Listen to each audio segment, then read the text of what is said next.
Recesión. Opinión. Fuente sinembargo.mx. Pluma Mario Campa. La economía mexicana atraviesa un mal momento. La caída de 0.8% en el Producto Interno Bruto, PIB, del primer trimestre revivió los temores de que una recesión es inminente. Empero, se trata de una exageración. En primer lugar, el cuarto trimestre registró una expansión del 0.9% y establecía una base comparativa adversa. En segundo, la definición mediática de recesión técnica es una caída del PIB en 2 trimestres consecutivos. Pero la definición técnica es más rigurosa y exige una caída generalizada de la actividad económica, no del PIB, en un periodo de 6 meses o más. Y solo la robusta expansión trimestral de las exportaciones, más 17.9% interanual, y las importaciones, más 18.4% IA, enterrarían cualquier conclusión apresurada o conveniente. No obstante, es un hecho irrefutable que la economía arrastra al letargo. 3 esferas de política pública explican grosso modo el bache. El podio explicativo lo encabeza la política comercial.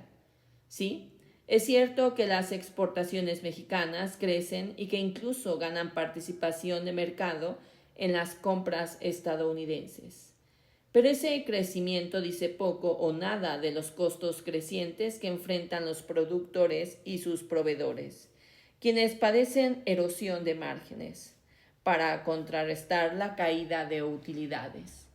Las empresas recortan nómina, como muestran los 568,000 empleos netos perdidos en las fábricas en los últimos 2 años. Y también podan inversión, como confirma la caída anual del 25.5% en la inversión extranjera directa. En las industrias manufactureras, a contracorriente de otros sectores.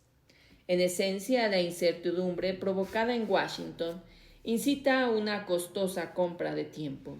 Entre tanto, el motor externo de la economía trabaja a medio gas. El segundo sitio en importancia corresponde a la política monetaria. México, por sus altas tasas de interés vigentes, recibe flujos de inversión volátil en deuda gubernamental. En esencia, un especulador cambiario obtiene un préstamo a tasas bajas en un país desarrollado e invierte con apalancamiento en instrumentos que pagan tasas más altas, estrategia conocida como carry trade. Aunque parecen inocuas o hasta productivas a simple vista, esas posiciones aprecian el peso frente al dólar, endurecen la camisa de fuerza comercial. Encima, las altas tasas de interés frenan el consumo y la inversión en el otro motor de la economía, el interno, hoy semi-paralizado. Por último, el tercer peldaño lo ocupa la política fiscal.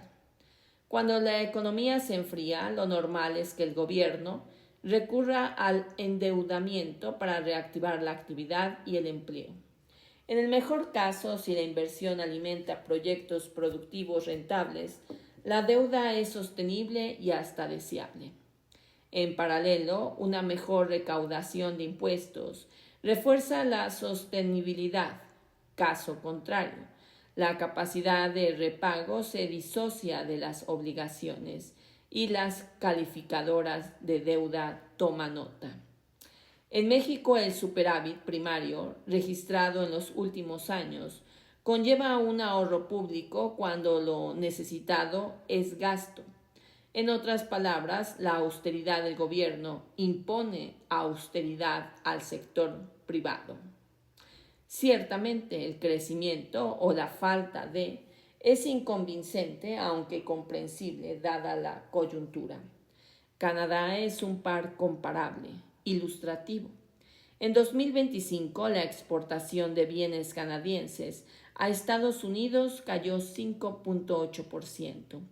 El empleo solo aumentó 1% y el PIB apenas creció 1.7%, tasa más baja desde la pandemia. Para muestra del mal momento, la producción automovilística canadiense disminuyó por segundo año consecutivo hasta alcanzar 1.2 millones de vehículos, un 7% menos que en el 2024. En general, seguir de cerca a Canadá o a Brasil, otra nación latinoamericana empantanada en un ciclo de bajo crecimiento, evita caer en la trampa de clavar la vista en el ombligo propio. Existen varias salidas posibles del corto plazo. La obvia es sacudir el equipo económico, no solo por una inyección de pericia técnica, sino por el potencial reseteo de expectativas, señales al exterior y energías cotidianas, motivación al interior. Otra es mantener a los funcionarios y relajar el ensayo y error de políticas públicas. Una tercera es mover poco hasta noviembre y confiar en que doña Fortuna debilitará a Trump en la elección intermedia, con la mira puesta en un cierre de sexenio libre de caos. Una cuarta, más controversial, es persuadir al Banco de México para que recorte tasas de interés ante las exiguas amenazas inflacionarias al interior, aunque latentes al exterior. Una quinta es redoblar la apuesta en la continuidad, con el riesgo de que el pastel nunca cuaje con la receta actual. Esquivar una recesión en lo inmediato no es el único apremio. La economía mexicana paga ahora mismo una larga lista de errores acumulados. Alta dependencia comercial con Estados Unidos, largo olvido de la política industrial, liberalización financiera que desalineó al sector de los objetivos de desarrollo nacional, desnutrición de la banca de desarrollo, mandato único del Banco Central con excesiva fijación cambiaria, reservas internacionales improductivas y baja e inequitativa recaudación tributaria para pulsar botones contracíclicos.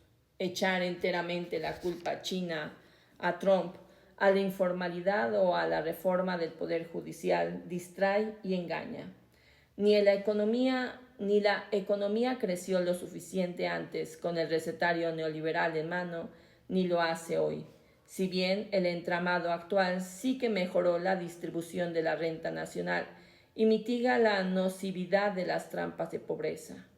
Regresar a los cánones del consenso de Washington, con el éxito de que las economías asiáticas, como gran refutador de dogmas, sería anticlimático e indeseable. Crecer a tasas elevadas, de forma sostenida, no es tarea sencilla. Toma años de estabilidad social, un cambio en la mentalidad rentista de los empresarios, un ambiente propicio para la innovación, un sector financiero menos conservador y más inversiones en el bienestar y la productividad de la gente, además de tiempo, dinero. No obstante, la espera y la paciencia no eximen a la política fiscal, monetaria y comercial de intervenir cuando el ciclo económico está en fase de bajo o nulo crecimiento. Sin respuestas oportunas, los planes de largo aliento terminan en letra muerta. Es aconsejable intervenir antes.